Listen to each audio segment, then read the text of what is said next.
Buenas tardes, bienvenidas, bienvenidos a este segundo programa de la serie Salud para Todas, Salud para Todos. En el primer programa hablamos con la doctora Hortensia Reyes del Instituto Nacional de Salud Pública sobre la importancia de la atención primaria en salud. La atención primaria en salud es el primer contacto, la estrategia que permite prevenir enfermedades, identificar factores de riesgo de cada persona para evitar o posponer la enfermedad y detectar de manera oportuna, en la fase más inicial, de manera temprana, las enfermedades a fin de aplicar los tratamientos necesarios para contenerlas, controlarlas y sobre todo para evitar que se compliquen. La atención primaria en salud tiene un enfoque preventivo y resolutivo. El 80% de las necesidades de salud se pueden atender con un buen sistema de atención primaria en salud. Es la forma más eficaz para evitar que vayamos a los hospitales. Es la vía para evitar los tratamientos costosos, complejos, difíciles de acceder y dolorosos, porque las enfermedades se complicaron. Es sobre todo la manera para evitar muerte, dolor, costo económico y humano. Hoy tenemos un segundo programa de esta serie. Vamos a hablar con dos personas expertas sobre cómo la atención primaria en salud puede evitar muerte y complicaciones.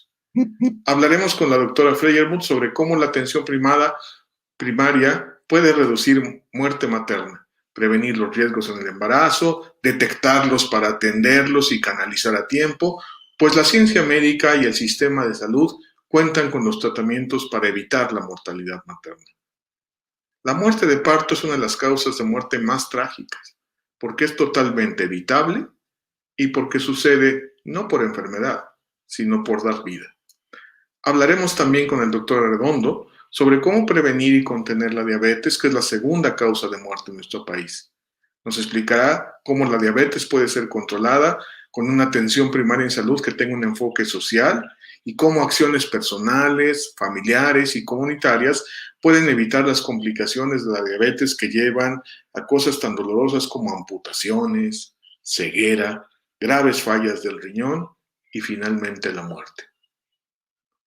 Antes de dar la palabra a quienes son especialistas y nos acompañarán en este diálogo sobre el papel de la atención primaria en salud para prevenir muertes y complicaciones, déjenme dar unos datos de contexto.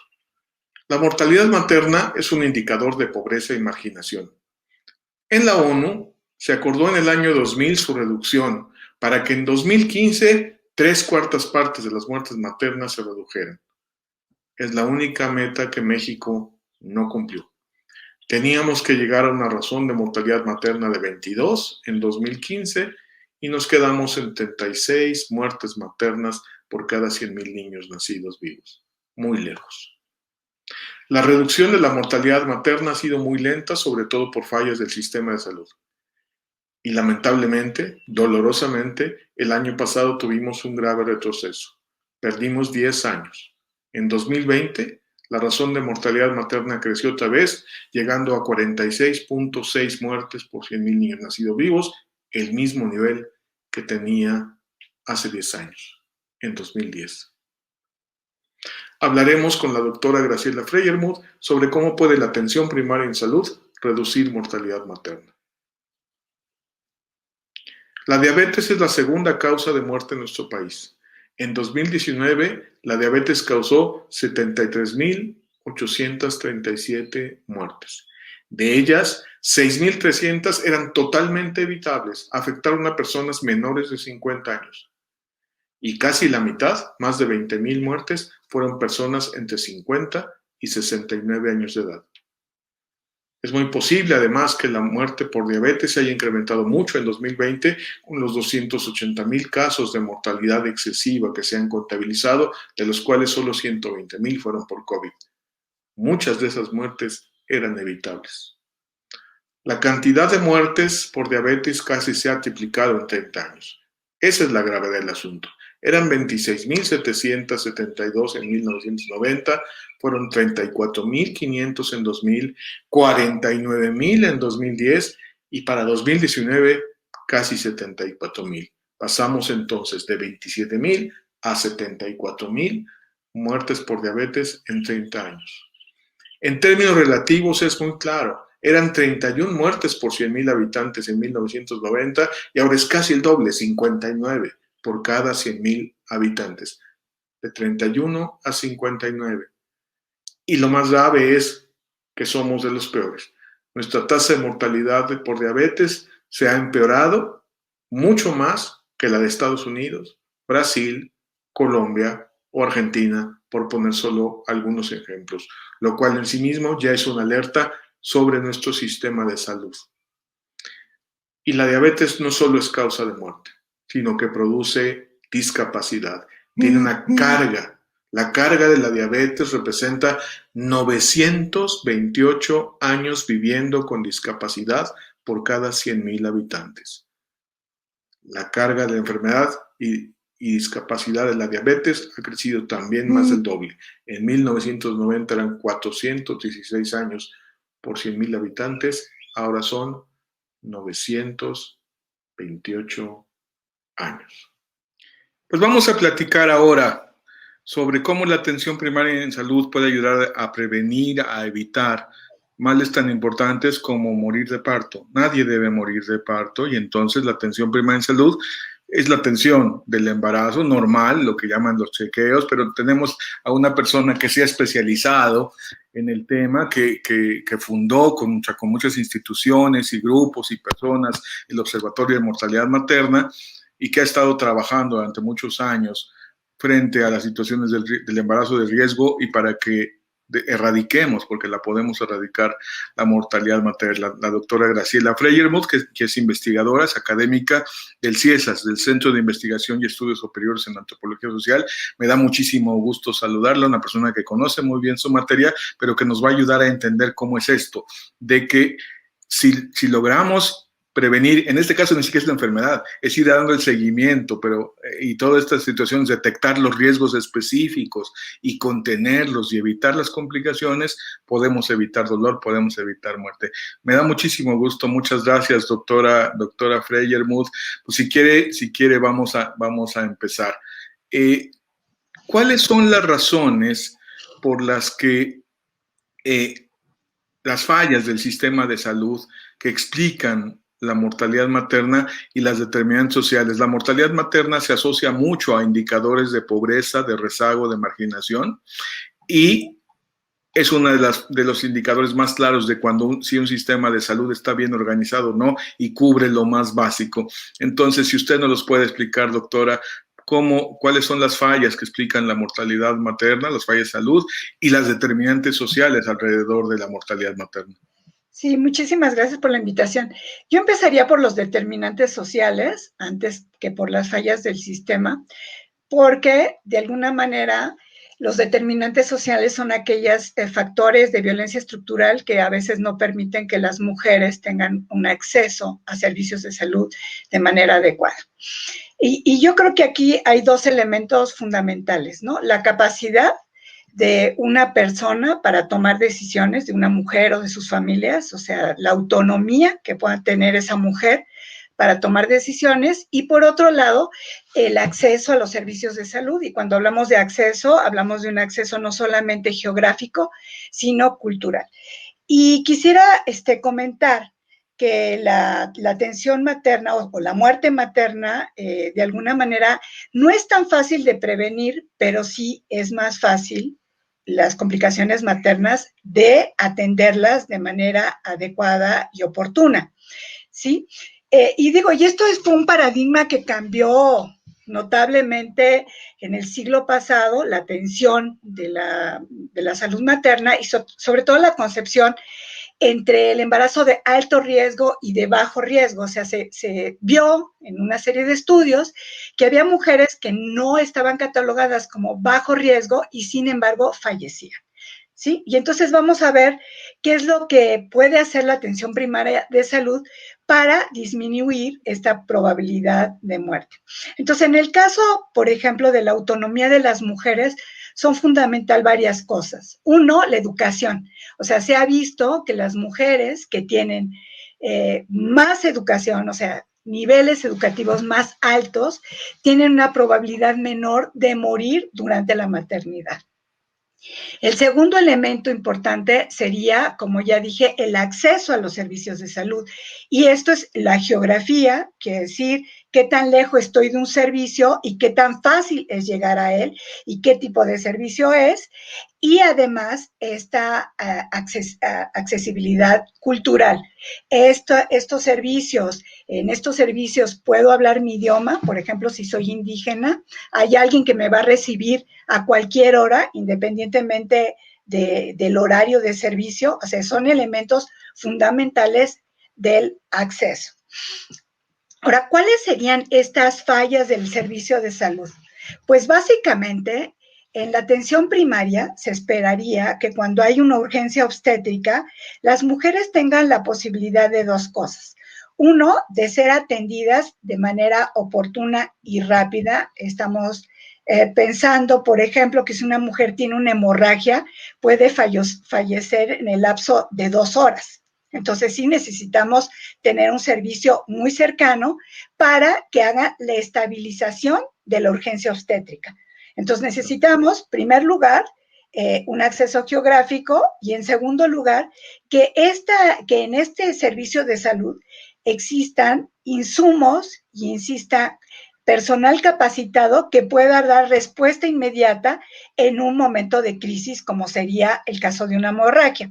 En el caso de una preeclampsia o eclampsia, que es lo que le llaman la toxemia del embarazo y que se caracteriza por hipertensión arterial elevada y que las mujeres pueden tener dolor abdominal o pueden tener convulsiones, que ese ya sería la eclampsia, o pueden tener otros signos de alarma, como por ejemplo ver destellos o tener dolor de cabeza o escuchar un zumbido en el oído. Entonces, este padecimiento puede esperar un poquito más, o las mismas infecciones, las infecciones puerperales. Entonces vemos que no todas las complicaciones de la maternidad tienen el mismo proceso, el mismo tiempo de urgencia y que una atención primaria de salud es fundamental para fortalecer, sobre todo, y para estabilizar a una mujer en una crisis y que pueda ser referida a un segundo nivel de manera adecuada. Muy bien. Entonces, claramente hay unas determinantes sociales referidas como a la condición socioeconómica. Usted refería al nivel educativo, que está totalmente asociado a la condición socioeconómica de los hogares. Claramente los hogares con más bajos niveles educativos son también los hogares, las mujeres son también las que están en los hogares más pobres. Entonces, eso es como muy, muy evidente. Y luego toda esta parte de tener un servicio que funcione, que tenga los recursos y la capacidad de solución. ¿Qué tal? Mucho gusto. Hay otro mal que es muy grave, que afecta a millones de personas en nuestro país y que está entre las primeras causas, la segunda, de hecho, de mortalidad en nuestro país y de mortalidad evitable, que es la diabetes, la diabetes que tiene mucho que ver con nuestras condiciones de vida, con los hábitos, pero también con esta falta de prevención. Tengo la fortuna de contar con el doctor Armando Arredondo, que no solo es doctor por ser médico cirujano, sino que tiene maestría, doctorado y postdoctorado, y que es investigador de políticas de economía en sistema de salud del Instituto Nacional de Salud Pública, coordina la Comisión Evaluadora del Fondo Sectorial Salud CONACYT, y bueno, tiene 34 años de experiencia como investigador en proyectos de evaluación de política de salud en diferentes áreas, gobernanza, financiamiento y los servicios, que me parece que nos puede ayudar muy bien a comprender cómo hacer funcionar los servicios de salud para la gente, cómo podemos involucrar a las personas y cómo hacer que la atención primaria en salud nos ayude a prevenir y en su caso, ya que sucede, porque lamentablemente sucede, a contener la diabetes. Doctor, qué gusto saludarle, muy buenas tardes, le agradezco mucho. Muy buenas tardes. Si quiere, vamos empezando con entender un poco la problemática. ¿Dónde están las determinantes sociales y las fallas del sistema de salud? Si quiere usted empezar por las determinantes sociales que explican por qué la diabetes se complica e incluso es una de las principales causas de muerte en nuestro país. Bueno, muchas gracias por la presentación. Nada más una precisión. Fui coordinador del área de sistemas de la Comisión Evaluadora. Actualmente ya cumplí mi ciclo, entonces nada más para precisar que actualmente ya no estoy ahí en ese rol. Bueno, sobre el punto que plantea, lo primero que hay que resaltar es que lo que hemos encontrado en los diferentes estudios de diabetes y de las fallas propias del sistema de salud y la sociedad en su conjunto, es que desde el sistema de salud hay una fragmentación que no permite hacer un abordaje integral del problema de la diabetes. Cada segmento o cada fragmento del sistema de salud plantea un abordaje diferente, algunas veces más enfocado hacia el modelo biomédico, algunas veces más enfocado hacia un modelo preventivo y algunas veces más o menos un equilibrio entre el modelo preventivo y el modelo biomédico. Entonces, ese primer punto hace que falle la atención al problema de la diabetes, y hoy por hoy, a pesar de que el estado del arte de la medicina ya tiene todos los avances científicos y tecnológicos para garantizar que cualquier persona con diabetes pueda estar controlada y monitoreada, en la práctica esto no resulta así, por todas estas fallas. Y luego, acompañado de esto, de manera transversal, pues está el problema de las disparidades sociales como un determinante social clave muy importante. Y en esta lista de disparidades sociales, pues entra en primer lugar el ingreso, el estrato socioeconómico de la población, las condiciones de vida, los aspectos culturales también, como determinantes sociales, como en cada región del país o en cada comunidad o en cada familia, la percepción y el significado social de la salud y de la enfermedad, y particularmente de la diabetes, puede ser diferente dependiendo de la comunidad, de la región, del estado o de la zona del país donde estemos, si estamos en el norte, en el centro, en el sur, si estamos en una comunidad rural, si estamos en una comunidad suburbana, urbana. Todo esto ha planteado un conjunto de determinantes sociales que, de manera conjunta con las fallas propias que ha planteado el desarrollo del sistema de salud y el modelo de atención actual, pues complican mucho el problema y lo hacen más difícil. Hoy por hoy, como les decía, en realidad nosotros ya conocemos los determinantes sociales que están influyendo en esa desigualdad en el acceso a la atención, pero sin embargo no hemos podido abatirlos ni controlarlos ni en el plano colectivo, comunitario, familiar e individual. Entonces, constituye un reto permanente que estamos poniendo en la mesa de discusión y en el centro de las políticas orientadas hacia la diabetes. Muchísimas gracias, doctor. Es importantísimo esto que usted acaba de decir. Nosotros hemos insistido mucho como sociedad civil en la integración, que la fragmentación de los subsistemas y que esta división, que es discriminatoria, por cierto, afecta el derecho a la salud de quienes tienen o no tienen seguridad social y los diferentes subsistemas, provoca muchos problemas, pero usted lo acaba de poner en un lugar que le duele mucho al país y que le duele mucho a las familias y a las personas, que es la prevalencia de la diabetes. Yo le agradezco mucho y sí, también insistir en esto de las determinantes sociales, porque evidentemente los hogares con escasos recursos pues tienden a hacer consumos alimentarios muy cargados en grasas y carbohidratos, un poco por cultura, pero también un poco por costos de acceso a medicamentos. Yo creo que qué bueno que lo señale usted así, entonces refuerza la importancia de la integración del sector y de que se comprenda que esto es un factor también de desigualdad para las personas que viven en pobreza y sin seguridad social.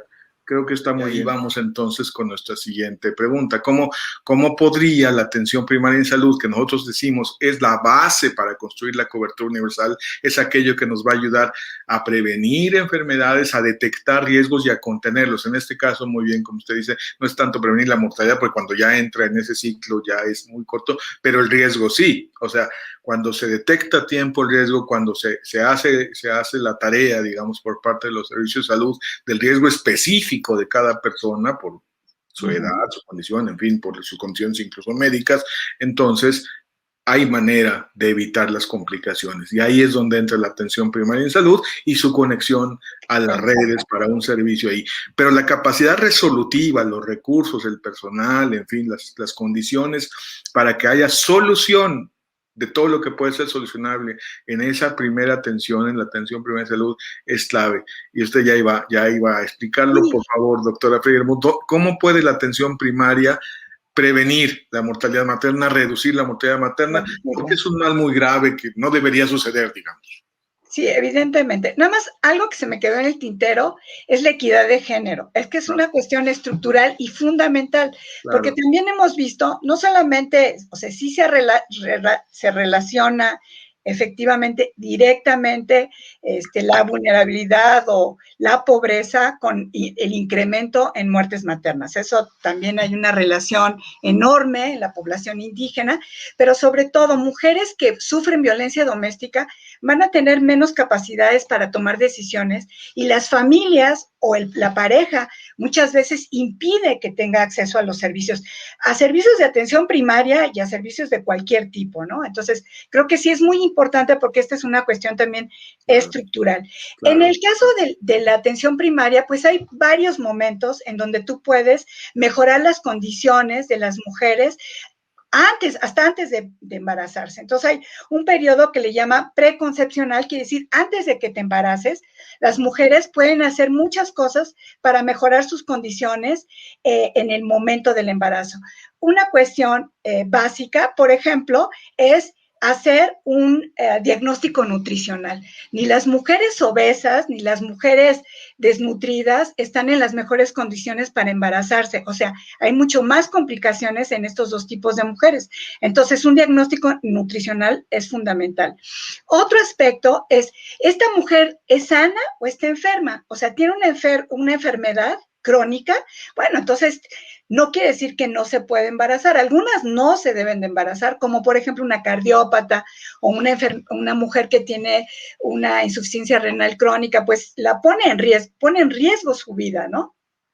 No solamente la de su bebé, sino su vida. Entonces, este es otro elemento. Las mujeres diabéticas tendrían que estar en muy buen control de su diabetes para que se puedan embarazar, ¿sí? Ahora, ¿tienes alguna enfermedad que desconoces? Por ejemplo, ¿tienes VIH? ¿Tienes sífilis? Bueno, eso es fundamental, porque también tendríamos que hacer un tamizaje para ver si las mujeres tienen VIH o tienen sífilis y darles el tratamiento oportuno antes de que se embaracen.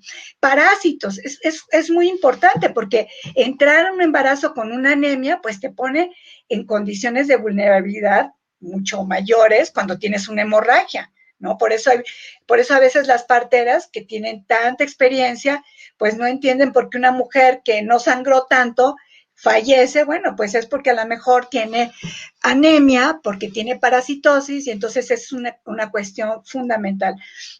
Otro elemento son las vacunas, o sea, antes de embarazarte sería muy bueno que tú tuvieras tu esquema de tétanos, tu triple, pues la de hepatitis B, la de influenza, o sea, son vacunas, son necesarias, ya no te van a tener que vacunar durante el embarazo, porque ya tienes tus vacunas, que duran hasta 10 años, por ejemplo, la de tétanos. Entonces, eso es otro elemento. La enfermedad bucodentaria, parece increíble, pero que estés bien de tu boca, de tus encías, es importantísimo porque se ha visto que se relaciona con la preeclampsia o que se relaciona inclusive con niños de bajo peso al nacer. Entonces, todas estas actividades se hacen en el primer nivel de atención. La segunda parte sería ya, yo estoy embarazada, entonces, ¿ahora qué voy a hacer? Bueno, primero, pues, tengo que tener contacto con los servicios, porque estos servicios, bueno, pues el médico lo primero que tiene que hacer es decirme cuáles pueden ser estos signos y síntomas de riesgo. O sea, que si yo tengo hemorragia, pues no es normal, tengo que acudir a un servicio. Si ya estoy en los últimos trimestres, si tengo salida de líquido amniótico, también tengo que acudir inmediatamente. Que si tengo dolor de cabeza, entonces a lo mejor me tengo que medir la presión arterial. Entonces también puedes dar seguimiento a lo que serían padecimientos que se generan por la situación obstétrica, además que podrían controlar mis condiciones crónicas de enfermedad. Entonces ahí tenemos otro elemento fundamental. Y algo que es muy importante, sobre todo, estamos hablando de mujeres que viven en condiciones alejadas, en lugares muy lejanos, que tienen malos caminos, en donde, bueno, yo tengo 5 hijos o 6 hijos, ¿qué voy a hacer? Bueno, es hacer un plan de seguridad. Y eso lo puedo hacer con mi médico. Entonces tengo que decir, a ver, ahora que estás embarazada, pues tienes que hacer un pequeño fondo por si necesitas de repente salir a tu casa rápidamente o si tienes un problema que requiere dinero. Además, pues tienes que ver quién va a cuidar de tus hijos, porque pues muy probablemente pues tienes la responsabilidad de los bebés y muchas veces las mujeres, aunque estén enfermas, no acuden a los servicios porque, pues, ¿qué hacen con sus niños? ¿Quién los va a cuidar? Entonces, tienes que pensar eso desde antes. Otra cuestión que se ve con el médico es, a ver, ¿a dónde tengo que ir, doctor? Si yo tengo un problema, ¿con quién tengo que acudir? Ah, bueno, pues inmediatamente te vienes acá o vas a la presidencia municipal que tiene una ambulancia y que te lleven a este hospital que es el mejor para que te atienda. Entonces, en lugar de que andes de un lugar a otro y que cuando llegues estés en muy malas condiciones. Este plan de seguridad, entonces, es fundamental para la sobrevivencia de las mujeres y se realiza dentro de la atención prenatal. Entonces, tenemos atención prenatal, los exámenes de laboratorio que me van a identificar si no tuve una consejería preconcepcional, si tengo elevada la glucosa, si tengo un problema, me tienen que hacer la detección del sífilis, del VIH, si no me lo hicieron anteriormente, vacunarme, ¿sí? Entonces estamos viendo que hay toda una serie de elementos, no solamente en el parto, sino también en el posparto. ¿Sí? El seguimiento a la mujer. Y todo eso está en la atención primaria en salud. O sea, todavía no hay que ir a un siguiente nivel donde irían solo los casos de mayor riesgo, como usted decía, cuando el plan hay que aplicarlo, pues el plan puede ser ir entonces a un siguiente nivel que sí es un hospital regional que tiene otra condición, pero la gran mayoría de todo eso que nos describió, y me parece impresionante todo lo que hay que hacer, el protocolo es muy completo y tiene muchas cosas, incluso antes del embarazo. O sea, el embarazo de riesgo, entonces entiendo bien, se detiene, el embarazo de riesgo sí se puede prevenir, el embarazo de riesgo se detiene desde la etapa antes de embarazarse, cuando no hay ese plan, cuando no está en el horizonte y en sus primeras etapas. A mí me parece que eso es muy importante y todo eso tiene que ser la capacidad resolutiva de la atención primaria en salud. Y luego ya me parece muy impresionante, sobre todo para las zonas indígenas, las zonas aisladas, que por supuesto hay que tener un plan, pero también hasta en las zonas urbanas, o sea, porque también andan de un lado para otro, no saben si las van a recibir o no, y ahí tiene que ver con una cosa que hemos insistido mucho nosotros, que es el acceso efectivo, o sea, que la afiliación o no afiliación se traduzca en que sí te van a atender y no vamos a empezar a discutir en una situación de emergencia si usted está afiliado o no está afiliado, permítame, vamos a checar, que era una cosa importantísima de la estrategia para acelerar la reducción, que era todo mundo queda afiliado por el hecho de estar en un embarazo de riesgo, se atiende y luego averiguamos. Ese es una manera muy clara de garantizar el derecho a la salud, tal y como está consagrado en los tratados internacionales de derechos humanos. Me parece clarísimo. No sé si quiere agregar algo más, porque si no le quiero preguntar cómo le hacemos para que los servicios de salud empiecen a mejorar en ese sentido. O sea, la estrategia siento que está medio abandonada y COVID nos vino a dar un golpe muy fuerte en crecimiento de mortalidad materna.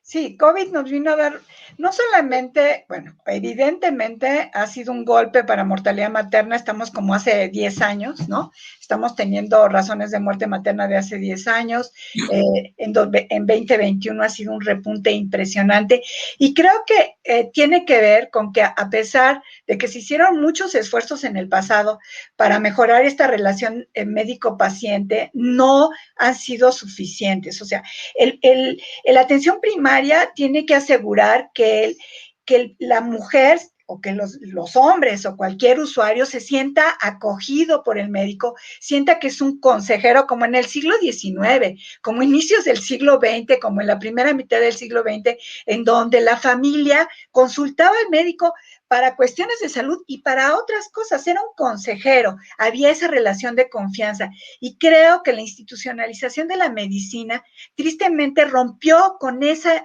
figura del consejero, se burocratizó esa figura, ese personal de salud, por ejemplo, con oportunidades, progresa y prospera, lo que hizo se volvió en un vigilante, un monitoreador, vienes, te paso lista, pero no en esa figura en donde yo le tengo confianza a mi médico, voy a la hora que sea, me recibe, no me deja esperando, no me regaña. Bueno, entonces yo creo que ese es un gran tema, porque lo que estamos viendo ahora en COVID y más en Chiapas, que se han quemado clínicas, que a los médicos no los dejan entrar, que, bueno, eso es un resultado de una crisis de la relación médico-paciente. Entonces, lo primero que se tiene que reconstruir en la atención primaria y fortalecer es esa relación médico-paciente. Y no digo que eso pues, es exclusivo de todos los médicos, hay médicos muy comprometidos, que llevan a las pacientes en sus coches,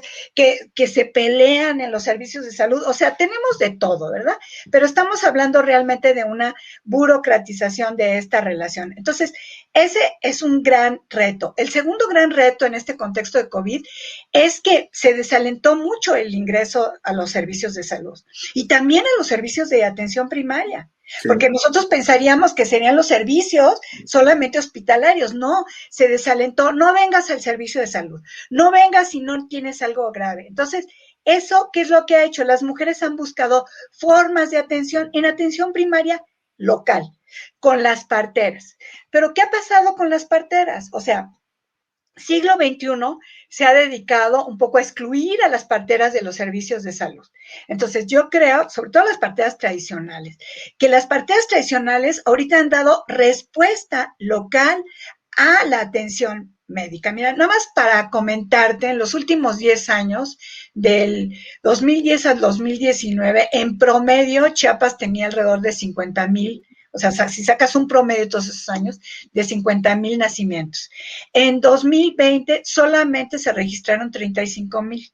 O sea, estamos viendo que ha habido una utilización de los recursos locales de atención primaria por parte de las mujeres, porque no quieren ir a los hospitales. Entonces, si nosotros hubiéramos fortalecido esa relación con las parteras, ¿y qué estoy diciendo con fortalecer? O sea, que no sé, porque ahí es, generalmente se les culpabiliza de cuando hay algún problema. No, que se les apoye con servicio, pues con servicio de protección. Necesitan un servicio de protección, necesitan insumos, necesitan pues una beca para que puedan hacer su trabajo. O sea, ellas han sido las más expuestas dentro de COVID y te aseguro que todavía no se les vacuna, ¿sí? No, aunque el GETAB propuso que fueran también las parteras, una de las personas que se les vacuna, te aseguro que no se les han vacunado. Entonces, estamos viendo que este servicio, atención primaria, tiene que incluir, como en algún momento se pensó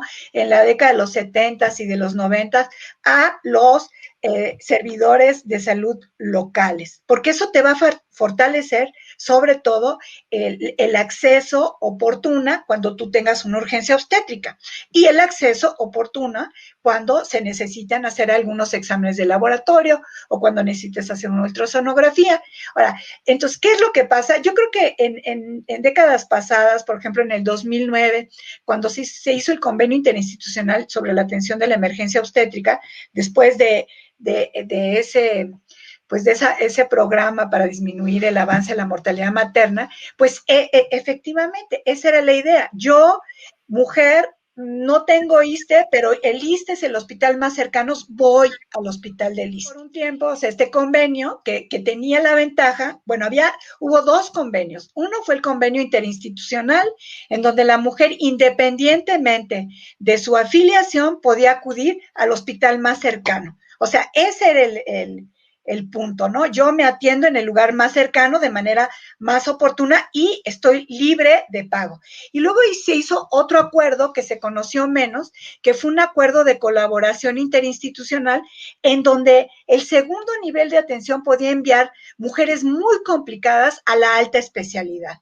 Ese se utilizó menos, pero también fue bastante una buena iniciativa. Pero ¿qué pasó en ese convenio interinstitucional? Se le cortaron los pies, no incluyeron a la atención primaria de salud. ¿Y por qué es tan importante la atención primaria de salud? Porque ahí se debe de estabilizar la urgencia obstétrica.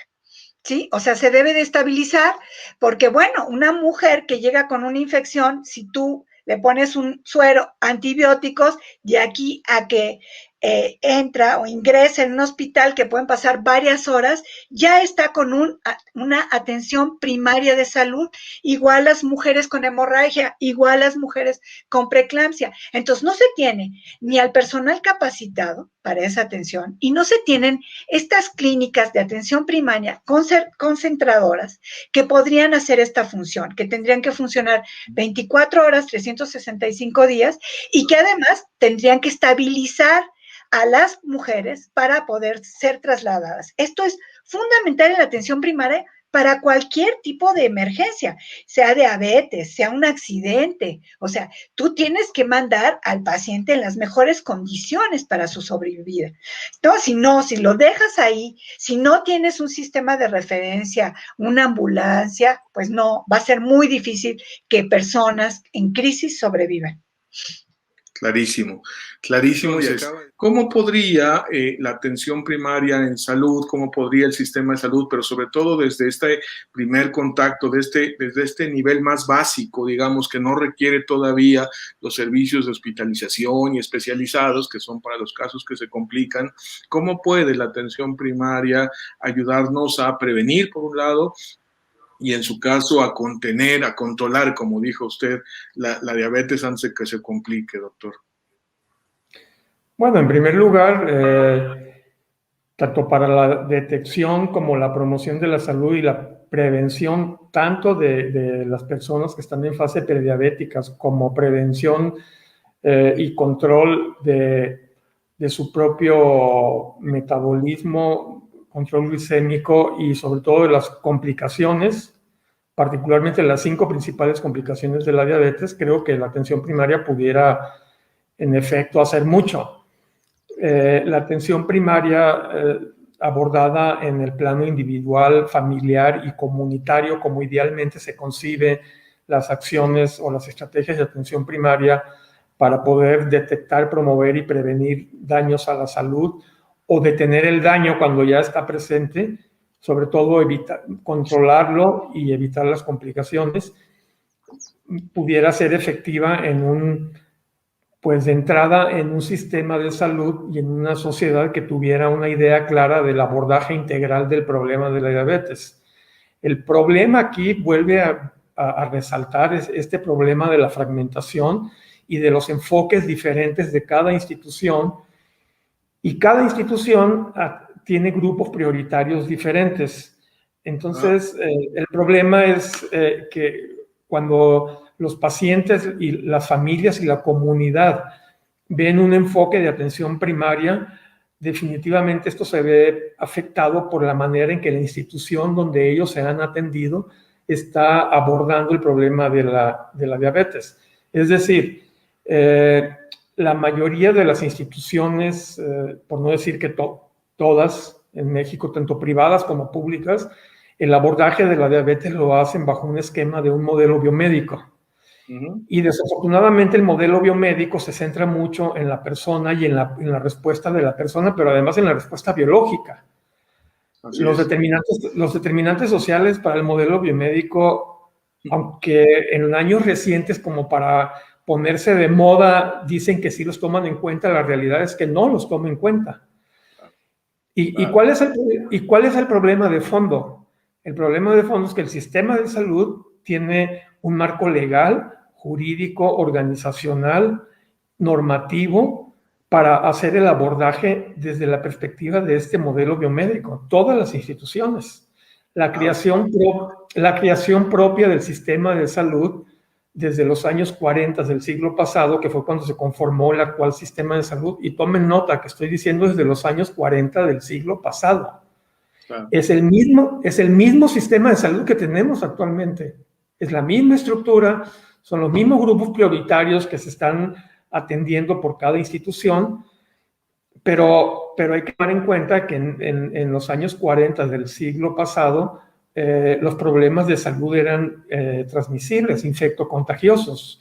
Claro. Ninguno de los principales problemas de salud crónicos eran en ese tiempo problemas de salud. Entonces, estamos frente a un sistema de salud que se conformó para responder a problemas transmisibles, tratando de resolver un problema de una enfermedad crónica, pero además desde diferentes trincheras, por decir, desde instituciones.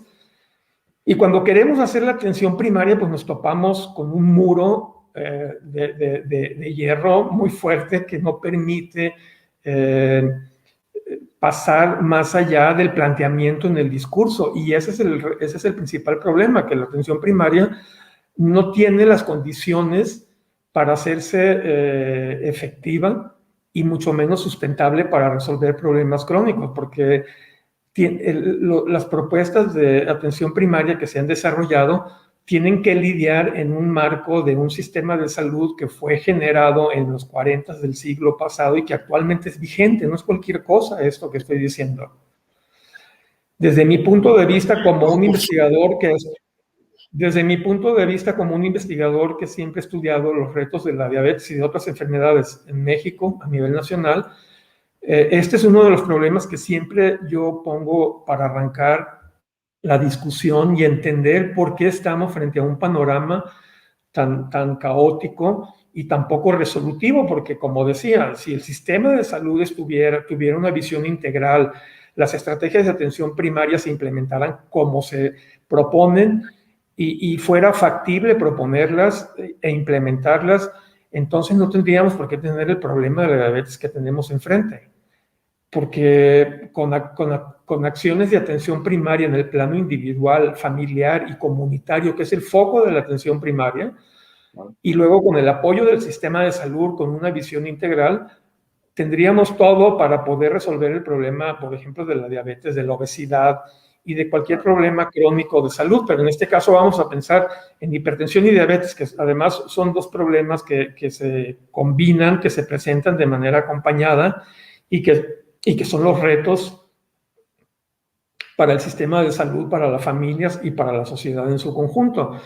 La atención primaria sería exitosa en un marco donde las instituciones trataran de invertir más recursos y de transitar hacia un modelo de atención sociomédico preventivo y no quedarse desde los años 40 del siglo pasado. Y esto no es, insisto, no es una cosa trivial ni fortuita.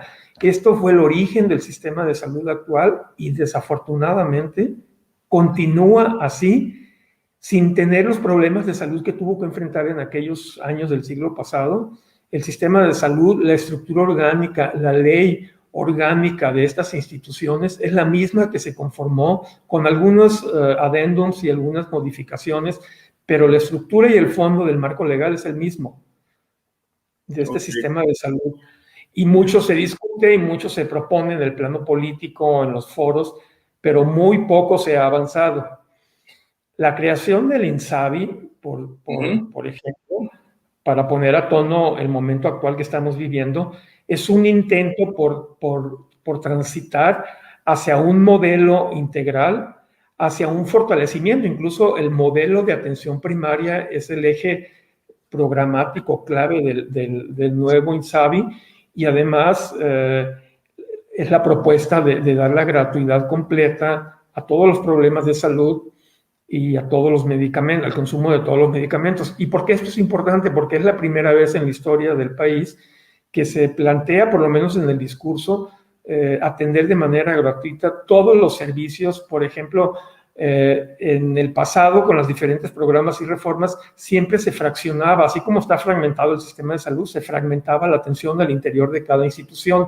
Y cada institución decía, bueno, para esto sí te voy a atender, para esto no. Tenemos un paquete básico. Por ejemplo, en el caso de diabetes, no incluía todas las complicaciones de la diabetes. Actualmente, cualquier complicación de la diabetes se tendrá que atender de manera gratuita y garantizándose todos los medicamentos. Por lo menos eso está en el discurso. Vamos a ver si a final de este año se logra en la práctica y a partir del siguiente año pues ya tendría que ser así. Y entonces solo así podríamos tener una efectividad para responder a su pregunta, y con esto cierro. Esto es lo que ayudaría de manera importante a fortalecer de manera efectiva estrategias de atención primaria a la salud en el plano individual, familiar y comunitario, de tal manera que el autocuidado, que es la base de la atención primaria en el nivel individual y familiar, y el involucramiento de la familia, porque eso es clave, pero también el involucramiento a nivel del colectivo, de la comunidad, en los problemas de salud de sus integrantes. Estos son los 3 ejes clave de la atención primaria que, desde mi punto de vista, una vez que se logre la gratuidad en todos los servicios de salud y el acceso a todos los servicios y los medicamentos gratuitos, creo que podríamos ya estar en condiciones de poder avanzar más, porque esto implica también el tránsito hacia un modelo sociomédico preventivo que le daría mucho énfasis al abatimiento de los determinantes sociales, particularmente de la desigualdad en el acceso y las oportunidades para aquella población que históricamente ha tenido los mayores problemas de accesibilidad por la barrera financiera. Claro. No, pues clarísimo. Yo creo que esta visión nos coloca en el tamaño del reto, entender que tenemos un sistema de salud creado para otro momento, no solo en términos de ciencia médica, sino en términos del tipo de enfermedades para las que las que se atendían en ese momento, las que eran las más agudas, y que entonces no está preparado, digamos, para afrontar estos retos de las enfermedades crónicas. Le agradezco mucho también esta visión, donde claro que están correlacionados diabetes e hipertensión, y con sobrepeso, con obesidad, en fin, toda la problemática que se deriva. Y entonces esto que ya empezaba a adelantar, la visión que se traduce del programa sectorial de salud y de la creación del INSABI es de acceso general y de prioridad a una atención primaria con sus dimensiones personal, familiar y comunitaria. Creo que eso es muy importante, porque hoy se está sustituyendo, digamos, en términos prácticos, cuando la gente se siente mal, está acudiendo no a una atención primaria, que no está disponible en la mayoría de los casos, sino a un consultorio privado, muchos de ellos adyacentes a farmacias, cuya función pues es curar síntomas, si bien nos va, y cuyo modelo de negocios más bien es vender medicamentos. Entonces, obviamente nos coloca en una acción totalmente distinta, nada que ver con prevención, con promoción y con esta visión que no sea solo biomédica, sino que tenga que ver con la condición social, con los determinantes sociales. Entendí que usted decía sociomédica, me parece muy, muy relevante, y son las dos causas de mortalidad en nuestro país, las enfermedades del corazón, que están muy relacionadas con la hipertensión, aunque no solamente, también con las grasas en la sangre, y con la diabetes. Es decir, 2 cosas que además son casi nuestras banderas. Una, eso, que los servicios puedan atender independientemente de la condición de la persona, de su afiliación. Por eso un derecho que corresponden los pagos, etcétera, etcétera, y que el Estado tiene que cubrir el costo de la atención al ISSSTE, al IMSS, a quien la haya dado, pero las personas deben ser atendidas. Eso es cobertura universal de salud de a de veras, y no solo de discurso. Y la otra, me parece interesantísimo entender que incluso la atención primaria puede contener situaciones de mucho riesgo en embarazos, como la hemorragia, decía usted, como una infección, por si tiene la condición resolutiva, si está abierto, si el personal tiene la capacitación y si cuentan con medicamentos, en fin, lo que se requiere para atenderlo. Que entonces es esto de la capacidad resolutiva de la atención primaria en salud y de que el personal tenga las condiciones para hacer su trabajo, no de que les exijamos que hagan magia, no pueden hacer magia, ¿no? Sino que tengan las condiciones, y eso habla también incluso hasta de prestigiar la atención primaria de salud. Pareciera que es la alta especialidad la que tiene prestigio, cuando la que va a resolver el 80%, decía un especialista del Instituto de Salud Pública en nuestro programa anterior, el 80% de la necesidad de salud se puede resolver en la atención primaria en salud. Entonces, ciertamente, eso es un gran prestigio, ¿no? Sí. Poder resolver la gran mayoría de las necesidades, y sí, hay cosas muy complicadas, etcétera, que sí requieren otro. En salud materna sería el 85%. Sí. Sí, entonces sí, es fundamental. Y lo que tú has dicho es importantísimo. La atención primaria de salud no es barata. No tiene que ser barata. ¿Por qué? Pues porque, por ejemplo, en lugares como en Inglaterra, el médico no solamente tiene unos insumos de diagnóstico muy buenos, como un ultrasonógrafo, sino además él mismo toma las muestras de laboratorio. Okay. Él mismo recibe las muestras de orina. No tiene que ir el paciente al laboratorio a 100 kilómetros, que además cuando llega el paciente a 100 kilómetros, le dicen que no está el laboratorista o que no tienen placas para rayos X. Entonces, es muy importante que nuestra atención primaria se vea muy fortalecida, como tú dijiste, no solamente con personal capacitado, sino con insumos y con insumos de calidad, porque si yo tengo un médico general que me resuelve el 80% de mis problemas, ¿qué voy a querer irme a la capital del estado? No me interesa irme a la capital del estado, no me interesa irme a la cabecera municipal. ¿Por qué? Porque me puede resolver la gran parte de mis problemas de salud. Pero si mandamos a los médicos sin medicamentos, sin vacunas, sin cubrebocas, sin nada, pues entonces claro que pues se meten debajo de las piedras, ¿no? Porque no pueden ejercer la atención como ellos debieran. Imagínate un médico que tiene todos los insumos, que se le capacita en telemedicina, que se capacita en todo, pues estaría como, se podría desarrollar muy bien profesionalmente en un lugar pequeño, ¿no? Y se vive mucho mejor en un lugar pequeño. Sí, me encanta el tono además en que nos está compartiendo, porque claramente nos está hablando desde Chiapas y su realidad de miles de comunidades que están muy lejos de las cabeceras, claro, muy lejos de los grandes hospitales. Escuchar ese tono de que no pensemos que todo está en la ciudad tomando un transporte que en 10 minutos nos coloque. Eso solo se da en las grandes ciudades. No, claro. Vive ahí, no es la realidad de todo el mundo, y la mortalidad materna está afectando también por estas condiciones de la realidad geográfica y social, las determinantes sociales, que fue con lo que empezamos. Yo le agradezco mucho, doctora Freyer-Moore, esta plática. Yo creo que ha quedado clarísimo, porque lo que estamos buscando es que se entienda por qué es tan importante la atención primaria. No es un concepto, es la aplicación a las necesidades de cada persona. Y cada persona, pues por lo menos en este caso estamos hablando de la mitad, un poquito más de la población, que son las mujeres, pero de la base de la vida, de la reproducción de nuestra sociedad. Por eso la mortalidad materna es tan importante, porque afecta a la gente con mayores carencias y porque se da por el hecho de dar vida, cuando no es un asunto de la ciencia médica, sino de hacer que las cosas funcionen bien para todas las personas. Yo agradezco mucho. Si quiere darnos un último mensaje, con mucho gusto. Yo le aprecio mucho su participación en este programa Acciones Ciudadanas para promover la cobertura en salud. Salud para todas, salud para todos. Por favor, doctor. Sí, esperemos que realmente se pueda fortalecer la atención primaria de salud de calidad, y que puedan los médicos y las médicas, o sea, poder ejercer su profesión de una manera que se les retribuya, sobre todo, que pueda ser exitosa, porque tienen insumos, porque tienen métodos diagnósticos y porque pueden resolver los problemas. Yo creo que eso es lo que quieren la mayoría de los médicos, de los enfermeros, de los trabajadores sociales. Digamos, para entender la creación del INSABI, el plan sectorial de empoderamiento de la gente y una visión que sea personal, familiar y comunitaria. Eso creo que está quedando claro.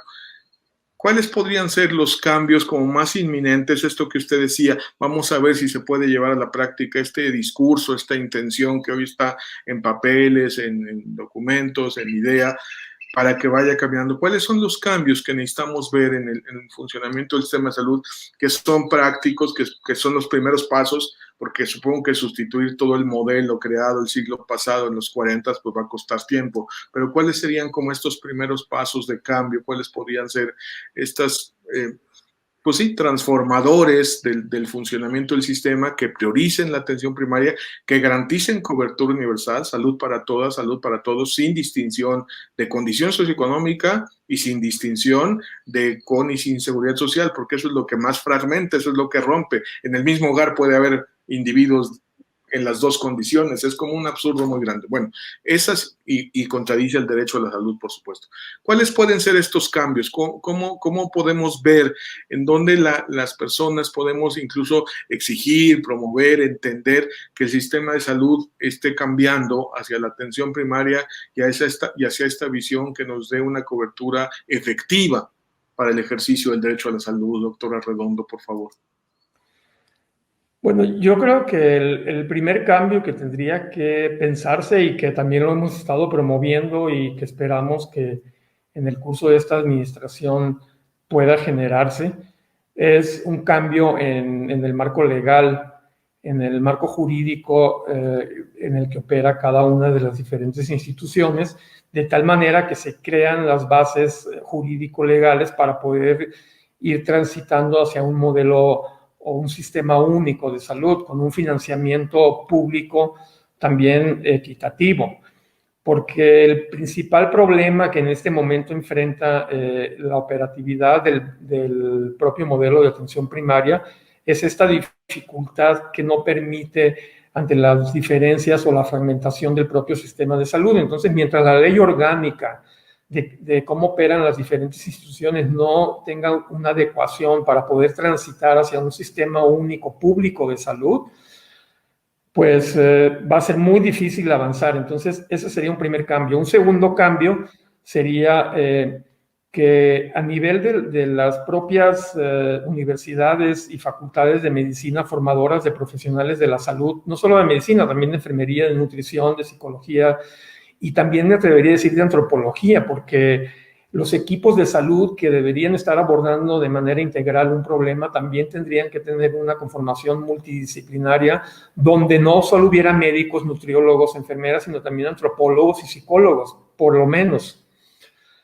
Entonces, las universidades formadoras de profesionales de la salud tendrían que dar un giro también en adecuaciones en el mapa curricular de tal manera que se fortaleciera la detección, la prevención y la promoción de la salud, además de fortalecer el desarrollo del modelo de atención primaria. Son muy pocas las universidades, las podemos contar con los dedos de una mano, que en todo el país de más de 100 universidades, solo unas 5 o 3 son las que resaltan mucho la importancia del modelo de atención primaria y del análisis de los determinantes sociales. Entonces, los médicos en México también es un problema que muy parecido al del sistema de salud. Los médicos en México, desafortunadamente, nos forman con un modelo flexneriano, que le llamamos nosotros, que fue diseñado en Francia por Flexner, fue el creador de este modelo, en el que se basa el mapa curricular para formar los médicos y la mayoría de los profesionales de la salud. Entonces, es un modelo que está también muy de la mano con un enfoque biomédico. Entonces, mientras los médicos se sigan formando con un enfoque tan biomédico, pues difícilmente los propios médicos van a entender la relevancia, la importancia y la factibilidad de desarrollar la atención primaria para atender problemas como la diabetes. Entonces, y en el plano de la sociedad civil es muy importante también no solo asumir un rol de mayor ciudadanía para exigir una mayor democratización de la salud y transitar de un usuario, de un ciudadano pasivo a un ciudadano proactivo que exija su derecho, particularmente en este marco del nuevo programa sectorial de salud, de gratuidad, del INSABI, etcétera. La sociedad civil y y sobre todo la población que no tiene protección social en salud a partir de instituciones de seguridad social, tendrá que transitar hacia un rol más proactivo y de mayor exigencia de sus derechos también. No podemos dejarle todo al Estado a través del sistema de salud o a la formación de profesionales de la salud. También la sociedad civil tiene que dar un giro, y yo creo que desde los medios de comunicación masivos se tendrían que dar estrategias de promoción y prevención también que replanteen el propio rol que históricamente tan pasivo ha tomado la sociedad civil para empoderarse más y lograr un mayor autocuidado. No un autocuidado para quitarle la responsabilidad al Estado, un autocuidado para compartir, ser corresponsable, porque el problema de salud lo tiene el individuo. El Estado organiza los recursos como una respuesta social organizada para dar respuesta a esas necesidades de salud, pero la población tiene que asumir también su rol, y esto también es algo que ha quedado muy poco desarrollado en México. Entonces, pues esos serían en general los planteamientos muy generales que creo que pudieran dar un giro y un tránsito hacia otra imagen objetivo, donde le demos la vuelta a la página y donde digamos que por primera vez estamos enfrentando el problema de la diabetes o de cualquier problema crónico de salud, arrancando el problema de fondo, ¿no? Así es, desde la raíz. Desde la raíz. No, pues doctor, yo creo que es clarísimo. Legislación, cambio en la formación y por lo tanto en la acción y en las prácticas de todo el personal, no solo médicos, sino los equipos del sector salud que se requieren, y participación ciudadana, participación de la sociedad civil para que no sea pasiva, para que no sea solo usuaria, para que la relación asimétrica con el médico se rompa y se asuma una corresponsabilidad. Y me encanta esto que dice. No se trata de quitarle responsabilidad al Estado en su función de garantizar un derecho, pero sí de compartir la responsabilidad de hacer efectivo ese derecho, porque evidentemente las personas, las familias, las comunidades tienen un rol en eso. Clarísimo, ojalá sí se avance. Me da mucho gusto escuchar que usted tiene una visión en donde en este plan sectorial y con la creación del INSABI se podría avanzar en ese sentido. Hay quienes piensan que eso está totalmente detenido y que se mantiene mucho la fragmentación. Esperemos que no, esperemos que se pueda avanzar, y el propósito de estos programas es que haya salud para todas, salud para todos, y que la cobertura universal sea real, que no haga discriminación entre quienes tienen y no tienen seguridad social. Así que estos conceptos que usted nos ayuda a visualizar, que entiendo tienen gran complejidad y tienen toda una visión hasta del modelo médico y de formación del siglo pasado, pues tienen que ir cambiando. Yo le agradezco, doctora Redondo, su participación en este programa. No sé si quiera agregar un mensaje final de cierre de manera breve, por favor, para despedirnos hoy, agradeciendo mucho su participación en estas acciones ciudadanas. Salud para todas, salud para todos.